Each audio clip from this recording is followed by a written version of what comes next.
un prince, moi, na muteketa. Chivundu. Mais oui, mais ouais. Banano la boyoka, li solo ya jeune moko ya bien. Ilumbe la bengi Douglas. Dougala. Moninga ya Kamika Shama. Pe, Jado. Douani. Ah, Papito Mbala. Mwana ngoti esa yo. Gynaki fraternity, as I call them, the Women's Parliament, advocation for women's rights is in full throttle. Am I right to say so? Women have basically been left out, neglected in certain, very many issues. So that's why we come in as a voice for women who cannot be able to articulate their issues. For example, I see a lot of championing by, FIDA, these bodies too. women bodies. Yeah. UNIFEM. Hospital. Yeah. So would you say women's rights are finally being addressed?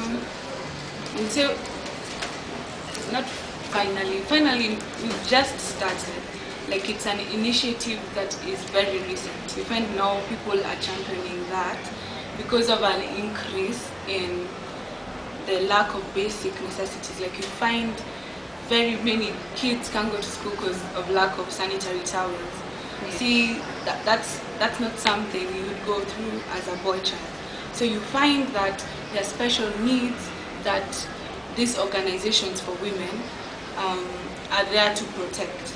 Yeah. So you find like now we have many corporates even being gathered to come and provide sanitary towels. What is this? Going to school, girl child education, representative leadership.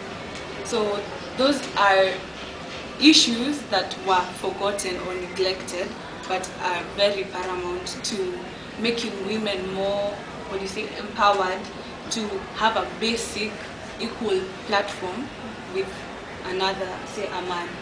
Us as a society, in my opinion, I usually say that women marginalization and the problems that come with undermining of women is something that cuts across the board. It's historical and societal. Historical for the fact that it's been there with us for as long as we started living. Societal to the extent that even women ourselves, we hold certain prejudices, norms and biases that are not good for ourselves, so that it is not a question of just men against women. Yeah. It's societal. Yeah, so that to me, I think the challenge is still on, so that it is an interactive and all-inclusive issue that we take on board as a society, and it is not looked at as a women versus the men thing, because women rights, women rights are human rights, but they come out at the forefront because that population of women have decided to make it their, something that must be advocated for. They say the wearer of the shoe knows where it pinches most, but you cannot say that one of the demarcations, if you have to look at it from political, economic and social rights, that one of them is women's rights. Okay. Yeah. It's you'd say under human rights. It is. Yeah. Okay. So you have something? Okay. Of affirmative action. But over the years, women have generally not been at par with men. And it's not just about education, it's everything. Doing the same job, getting the same pay. Just getting equal opportunity.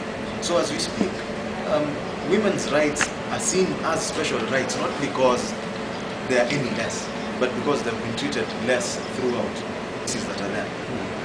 Even people who are educated, because few people actually get to see legal documents unless they're in trouble. Yeah. So I think part of the greater problem that we have is getting an understanding. Because as men, when someone hears FIDA, they just think someone who will take your wife away from you. And you'd be amazed that there are men who actually go to FIDA. So it's necessary to get an understanding of what's going on. Men who go to FIDA. Yes. FIDA for legal assistance, for example. Okay. Like Nairobi Women's Hospital is not just a women's hospital. Exactly. Okay. So there's a general misconception and a misunderstanding about what women's rights are. And I think that's the level that we are at. we are so either too theoretical or too ignorant to do anything about it. Can I female genital mutilation, where you find the female genitalia is cut off, yeah, for purposes of fidelity, is it? It's supposed to.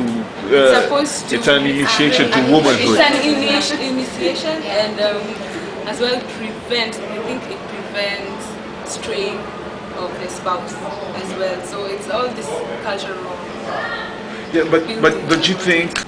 People die, as statistics show that so many girls die even when the procedure has been done because of bleeding. You find many get fistula when they give birth. Giving birth is an issue. Menstruation becomes an issue. So it means that your entire life will always be influenced by one action that you do. So it means your reproduction is affected, the way you socialize is affected, because if you have fistula, you can't sit where other people are because you smell, urine falls off, stool, you know. I get it. Awareness must not allow us to overlook the real issue. So that just because Mzungu made me know, I should say, crap, I will not take it further than that. To me, it's a question of addressing it on the facts as they are. She has just told us the consequences of going through female genital mutilation. No one on earth would want their child to experience that kind of a thing. So if, as a matter of fact, that is true, then it ought not to be practiced, irrespective of where source of that awareness came from. And I think a current practice or a current belief dehumanizes you or reduces your dignity, then it ought not to be practiced. Because it all comes to the understanding of what is woman or what is manhood, what is humanity. And if your understanding of humanity actually is a drawback to you living a life of dignity, then it doesn't matter where you are on this earth, you ought not to do that. And that's what human rights is all about. So that if you take a child from India or from Africa or from Europe, yes. Okay. So and then again, we need to highlight that human rights is not necessarily Western.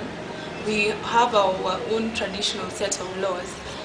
The human rights is just a conglomeration of communities, various communities' basic rules of interaction or basic rules of how humans should act. So it's not Western. It's borrowed from everywhere. I think it's basic, yeah, because many communities the human rights applies to almost everybody. Yeah. Hey, Alain Prince mwana muteketa chivundu. Mais oui, mais ouais. Bana lola boyo kali solo ya jeune moko ya bien.